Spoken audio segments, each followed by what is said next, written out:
The chair will address the Justice Committee. Today, March 2, we convene the Committee on Justice to discharge a solemn constitutional duty. That is to begin our consideration of 4 impeachment complaints filed against the Vice President of the Republic.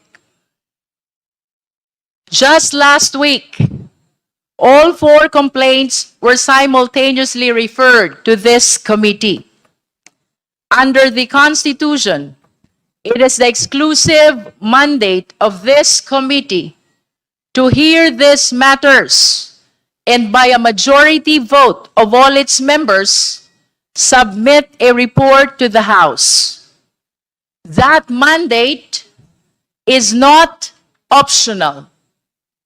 It is not seasonal. It is not subject to fatigue. It is a duty.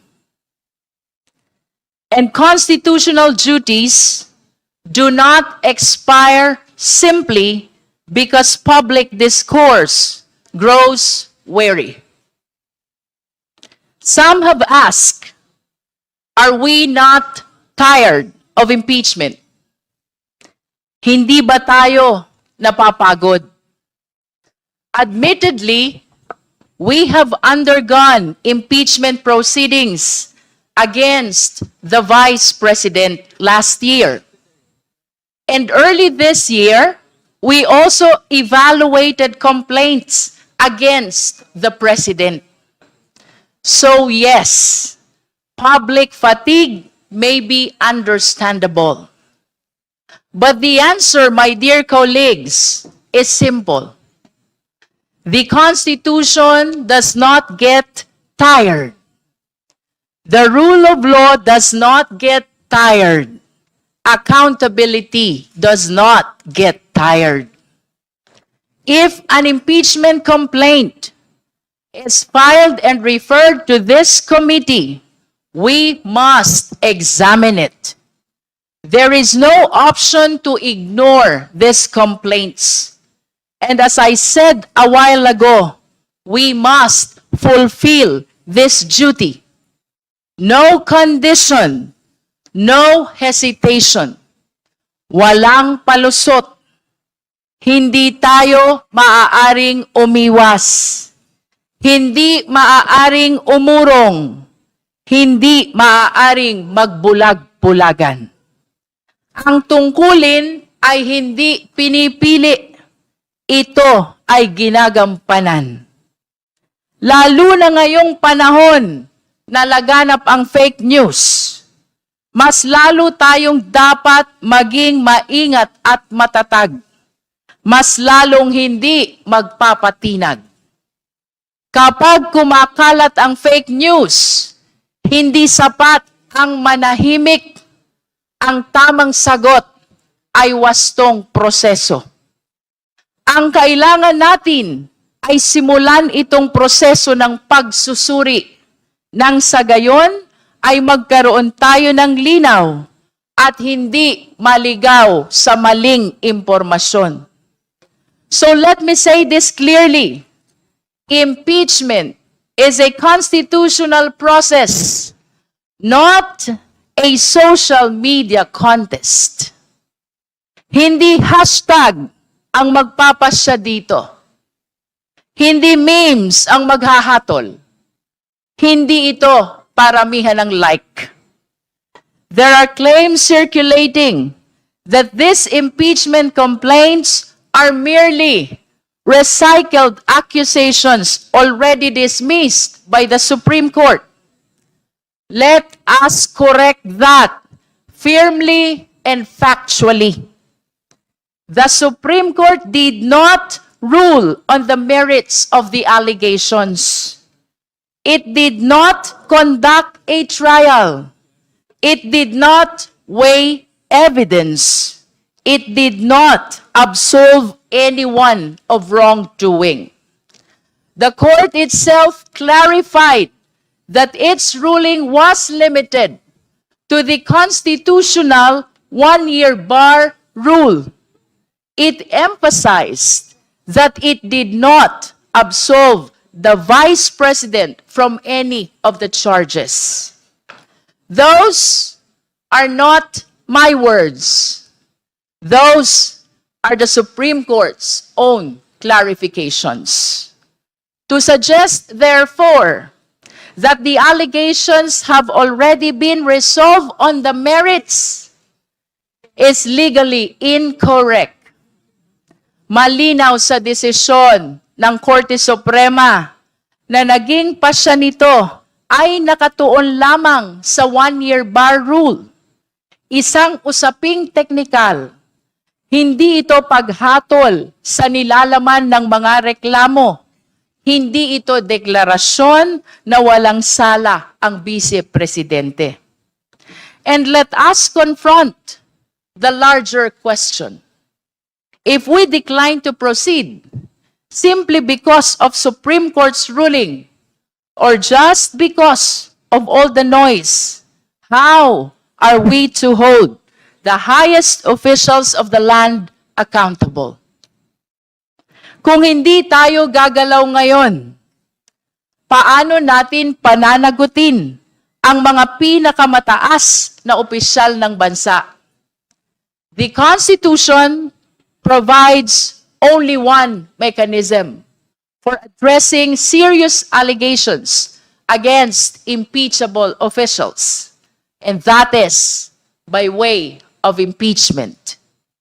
Iyan ang itinakdang proseso. Iyan ang malinaw na landas.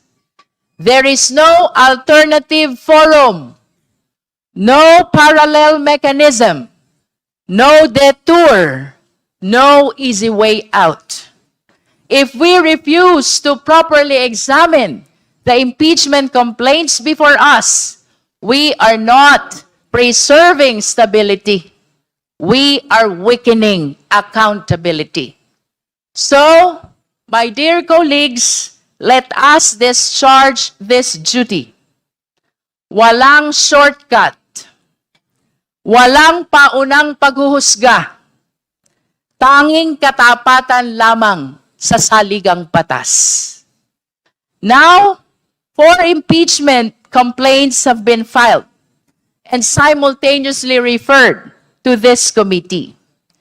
The first complaint consists of 43 pages and bears the signatures of 45 complainants, with Francisca Franz Castro listed first. It cites 3 grounds for impeachment, all framed as betrayal of public trust. It was endorsed by Representative Antonio Tino, Representative Sara Jane Ilago, and Representative Rene Luis Co. The second impeachment spans 41 pages, signed by 17 complainants. First among them, Francis Joseph Aquino D. It presents 5 grounds for impeachment, structured as Articles 1 through 5.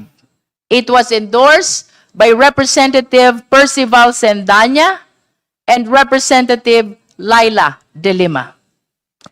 The third complaint, it runs 98 pages, signed by 13 complainants, with Reverend Father Joel Sabalia appearing first. It alleges 6 grounds for impeachment and was endorsed by Representative Laila De Lima. The fourth impeachment complaint. It consists 72 pages, filed by a single complainant, Attorney Nathaniel Cabrera. It sets out 7 articles of impeachment and was endorsed by Representative Bienvenido Abante Jr. and Deputy Speaker Francisco Paulo Ortega V. Our task now is to discharge our duties, to examine, to scrutinize, and to evaluate these 4 impeachment complaints. Ang tungkulin natin ngayon ay malinaw. suriin ng patas at may integridad ang bawat reklamo. Today, we begin with sufficiency in form. At this stage, we are not weighing evidence. We are not determining guilt. We are simply asking procedural questions. Are the complaints properly verified? Do they comply with the requirements under the Constitution and the rules of the House on impeachment? Are they properly endorsed? Do they meet the formal thresholds required to proceed? Esteemed colleagues, this requires discipline. We must read thoroughly. We must review carefully. We must ensure that every requirement is met before any complaint moves forward. Ito ay hakbang na tila technical, ngunit napakahalaga. Sa bawat dokumentong sinusuri, nakasalalay ang kredibilidad at integridad ng buong proseso. If any of these complaints are found sufficient in form, the committee will then proceed in subsequent hearings to determine sufficiency in substance or whether the allegations constitute impeachable offenses under the Constitution. However, this is important. The allegations must not only be assumed true, they must also be credible on their face. In other words, impeachment cannot be built on rumor. It must stand on allegations that are serious, specific, and constitutionally anchored. For this process, we will proceed methodically. We will proceed transparently. We will proceed fairly. At higit sa lahat, tayo ay kikilos ng naaayon sa saligang batas. We owe that to the complainants whose claims will be scrutinized. We owe that to the Vice President who will have the chance to respond and clear her name.